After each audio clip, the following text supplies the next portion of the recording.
In this video, we're going to go through page 75, which is our titled Arcs and Chords. So for the first page of this, we're going to go through some definitions and theorems. So in a circle or in congruent circles, congruent central angles, so I've already marked that on my diagram. So if I have two congruent central angles, so in this case, AEB is vertical to CED, and so I know that those are congruent angles.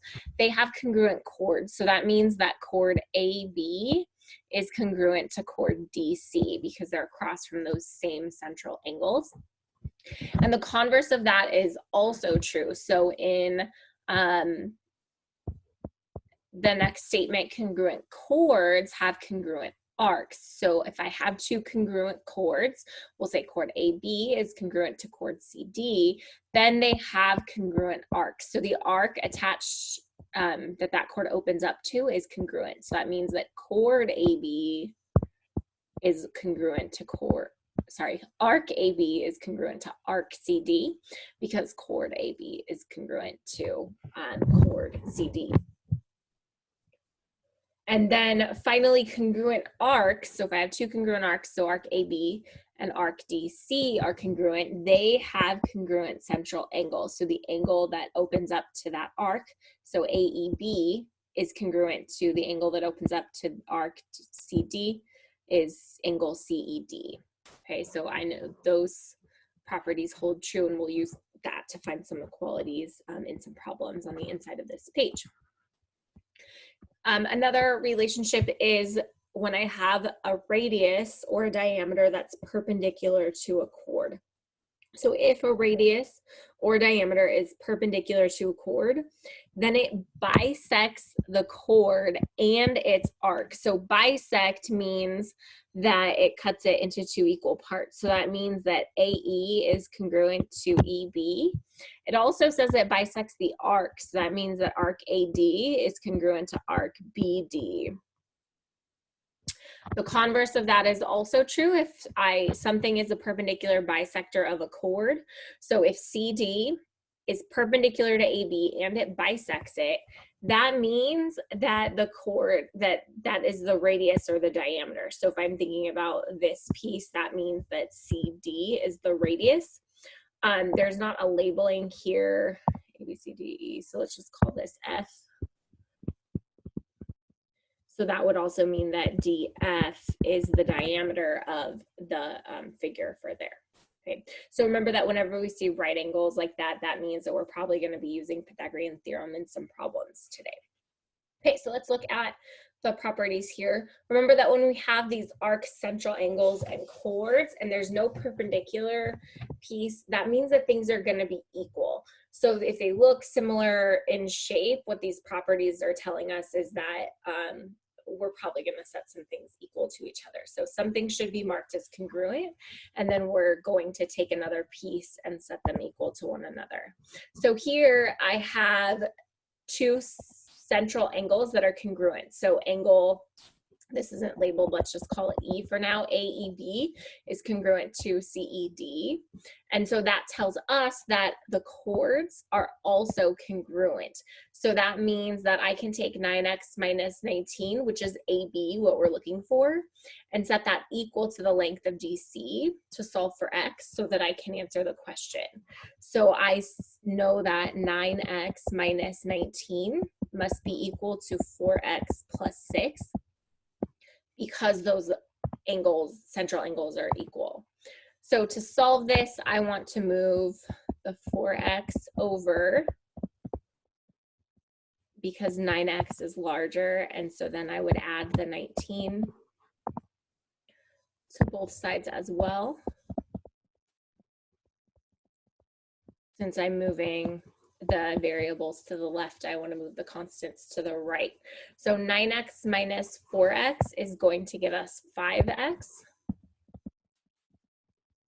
And 6 plus 19 is 25.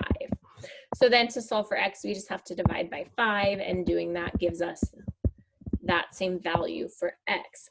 So this tells us that x equals 5.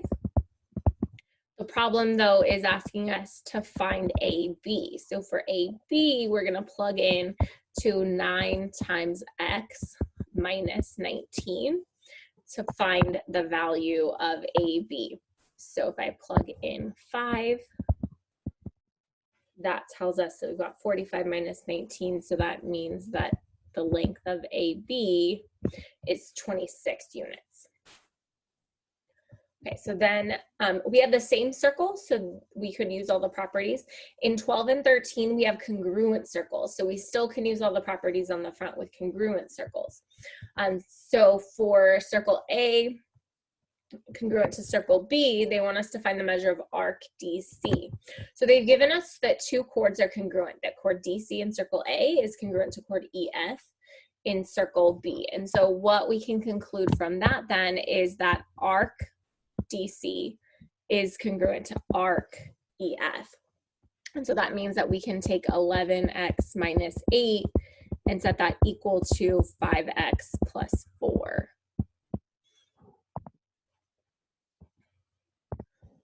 So then if I want to solve for x, I'm going to subtract 5x from both sides. And then add 8.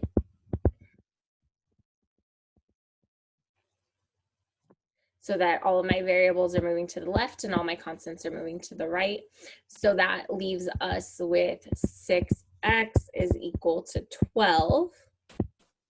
And so dividing both sides by 6 gives us that x must be 2. So this problem is asking us to find the measure of arc DC. The measure of arc DC is labeled as 11x minus 8. So we're going to take 11 times our x and subtract 8. X was 2. So 22 minus 8 is going to give us a value of 14.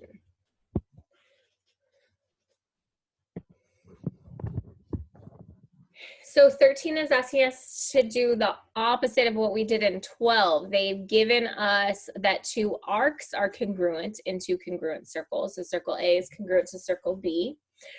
Arc CD is congruent to arc EF based on the marking.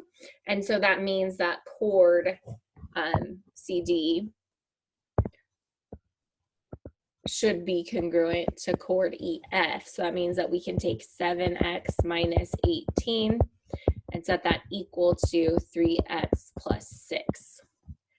So then to solve for x, we can subtract 3x from both sides because 7x is larger, so we'll move the x's to the left side, the variables to the left, which means we want to move the constants to the right, so we should add the 18. And so 7, that x minus 3x gives us 4x is equal to 24. Then to solve for x, if we divide both sides by 4, that gives us that x is 6. The question's asking us for the length of DC. So the length of DC is 7x,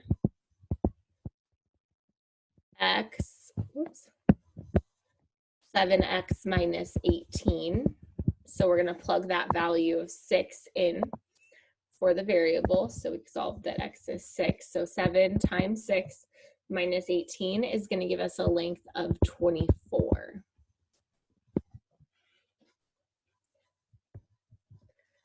The next one is 14. 14 is a problem that looks similar to 11. So notice that the opposite is marked again, similar to how 12 and 13 were related. So in 14, we're given 2 congruent chords. So chord AB in the circle is congruent to a different chord CD. And so that tells us that their central angles are equal to one another. So that means that angle, again, I'm just going to call the center E so I can talk about the angle. Angle CED is congruent to angle AEB because those chords are congruent. So I can take these angle measures, which are 6 minus 8 degrees and 9x minus 19 degrees, and just take the variable parts. I can ignore the degrees because they're both in degrees. So I'm going to do 6x minus 8 is equal to 9x minus 19. This problem is just asking us to find the value of x. So once we've solved this equation, then we're done. We don't need to do anything extra. So 6 and 9, so that means that we want to subtract the smaller 6x from both sides. And because we're moving the 6x over to the right, so our variables are on the right, we want to move the 19 to the left. So we're going to add 19 to both sides. Okay, so that gives us that 11 is equal to 3x.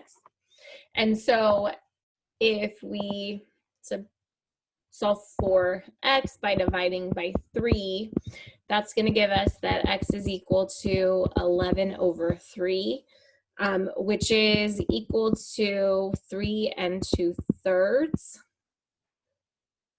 which is 3.6 repeating. So either one of those three would be appropriate answer for this problem because it's just asking us for x. Okay, so 11, 12, 13, and 14, we're all using the first properties where everything's just equal. With 15, looks like we skipped 16, so 15, 17, 18, 19, 20. Notice that we have these right angles shown. So that means that we're using the second property, which is that if I have the radius of a circle that's perpendicular to a chord, it actually bisects the chord. And so I'm going to look at these problems, and remember we are going to have to use Pythagorean Theorem, I think, for all of them. So in 15, it's asking us to find the length of the radius. So they don't give us the whole radius. They're just giving us this value of 8.2 as a portion of the radius. So this 8.2 is only this one part of the radius of the circle. It's not the whole thing. And then 4.6 is this part of the chord. What we do know is that this side is also 4.6. So we could find the length of the chord based on that theorem, but it's asking for the length of the radius. What we're going to do for this problem is actually draw in a second radius to solve it.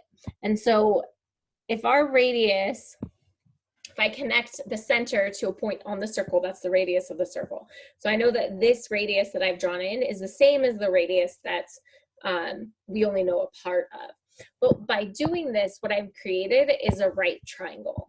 So I can use A as 8.2, I can use B as 4.6, and I can use the radius as C and solve the Pythagorean theorem for these values. So that means that I'm going to take 8.2, square it, plus 4.6 squared, and that's going to be equal to the radius squared, and that will be my answer once I solve this. So if I square those numbers, I get 67.24 plus 21.16 is equal to r squared. So then adding those together, I get 88.4. So r squared is 88.4. Taking the square root of r, that gives us that r is about 9.4. Okay, so in that circle, r is about 9.4. For 17, they're giving us the radius of the circle as 14.2. So the radius of the circle is 14.2. So that means that I also know that this whole thing is 14.2 because that's the radius. However, x is just this little piece. So it was this piece in that section, right? So I want to find that little piece. And so what I have to do then is figure out what this value is here. Did I change the color? I did not. Sorry, let me change it. I need to figure out what this is here. So I'm just going to call that y for now, in order to find the length of x. And so what that means is that when I'm done with this, to find x, x is going to be equal to 14.2 minus whatever I get for y. Okay, so our first job here is that we need to solve for y using the same strategy that we just used in 15. So we're looking at this triangle. So this piece, and I'm going to use the same colors just so that it's, oops, I thought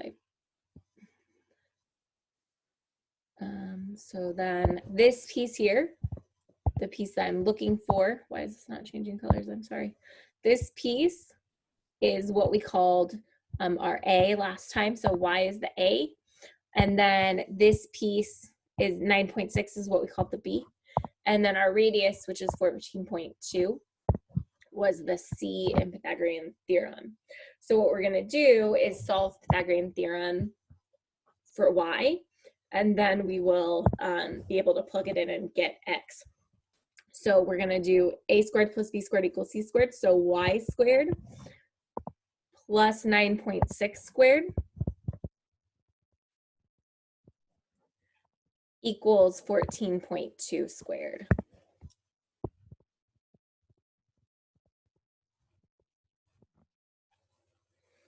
Okay, so that means that we've got our variable, so y squared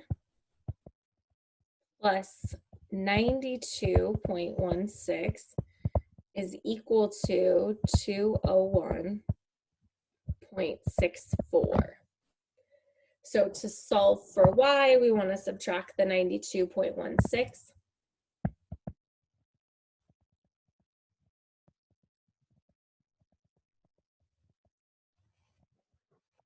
So that y squared is equal to 109.48. And then taking the square root of that, we get that y is about, the square root of 109.48 is about 10.5. Okay, so we're going to plug in 10.5 for y. So if I do 14.2 minus 10.5, that means that x is about 3.7.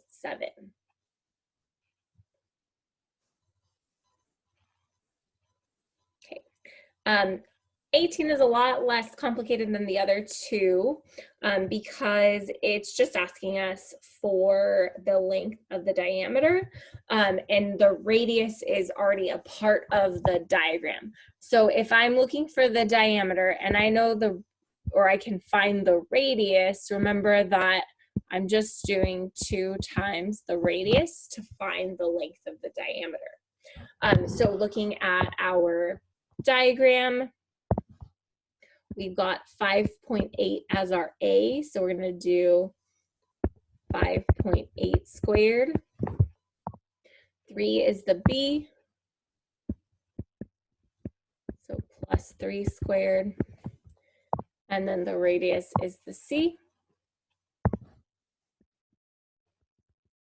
so equals R squared. So simplifying this, we've got 33.64 plus 9 is equal to R squared. So adding that together, we get 42.64 is equal to R squared. And then taking the square root of both sides, the radius, then the square root of that is about 6.5. So that means that the diameter is 2 times 6.5. So it's about 13. Diameter is approximately 13.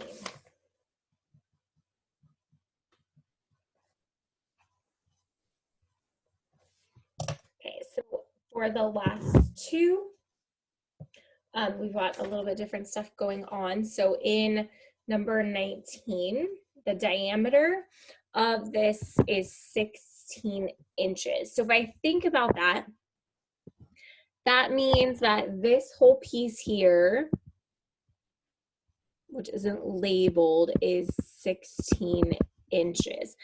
Because it's the diameter, that also tells us the length of the radius. So that means that the radius is 8 inches. So I know that each of these two pieces are 8 inches. I also know that this larger from C to the center is 8 inches.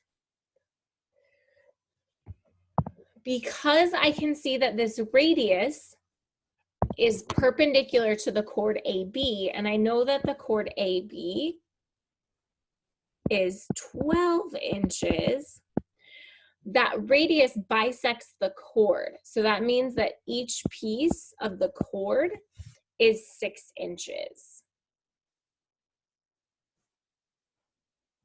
So this question is asking us for the length of CD. So our answer is going to be this portion here. So this is essentially the same thing that we did in 17. We just had to finagle some stuff. So our answer, CD, is going to be our radius, which is 8 inches, minus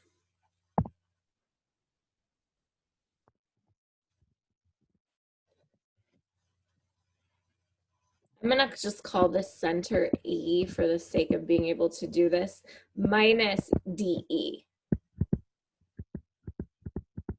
Okay, so if I find DE, I can then find the length of CD. So the same way that we had to do in the first problem in 15, we want to draw in the radius from E to B so that we can use that right triangle to solve. So I know that this is an 8-inch hypotenuse. I'm going to call DEX for the time being so that we can solve for that using Pythagorean Theorem. So once we find the length of DE, then we can subtract that number from 8, and that will allow us to answer the question. So we've got a right triangle with legs x and 6. So that means we're going to do x squared plus 6 squared. I didn't change. X squared plus 6 squared. And that's equal to the square of the hypotenuse, 8 squared.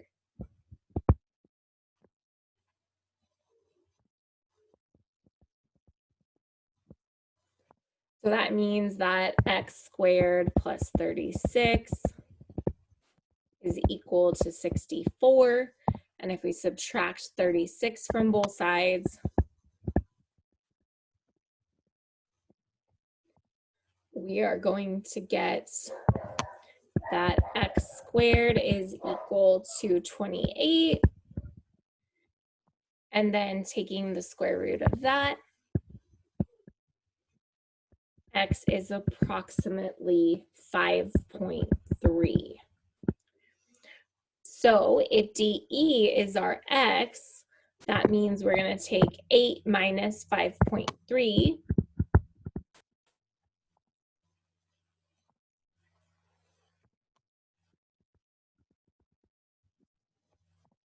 And so then that means that CD is approximately 2.7 inches.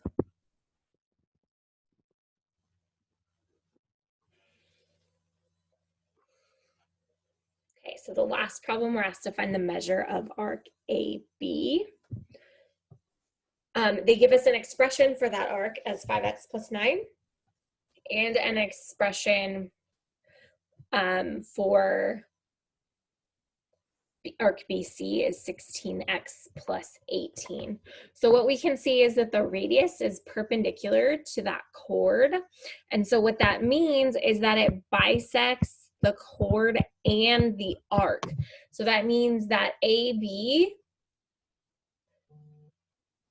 and BC are congruent arcs. So we can take AB, which is 5x plus 9, and set that equal to BC, which is 16x plus 18.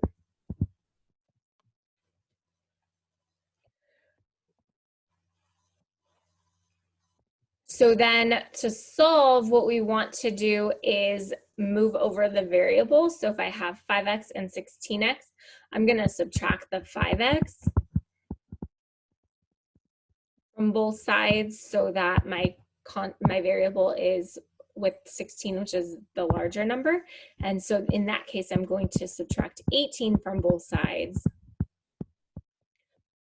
so that my constants are on the left, variables on the right.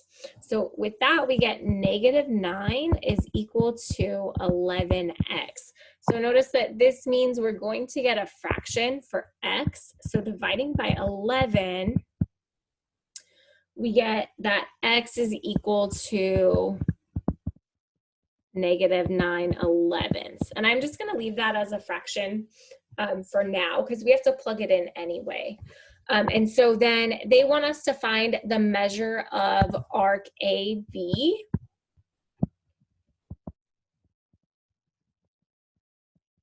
So the measure of arc AB is 5 times x plus 9. So if I type into my calculator 5 times -9 divided by 11 plus 9, that gives me a value of approximately 4.9. Whenever you get a fraction value for x and you want to make sure that you're correct, because a lot of times we give you values that don't have a fraction, you could always test it by plugging into the other one too. So if I should plug this in, I would also get 4.9, and that's an indicator that I did this correctly. So remember that with these problems, we had really a couple different theorems that we were working off. If we see a right angle, we're probably going to have to use Pythagorean Theorem. The only problem where that wasn't the case was this last one because of the nature of what it was asking for. It was talking about the arcs rather than the segments. So that's page 75, talking about the relationship between arcs and chords.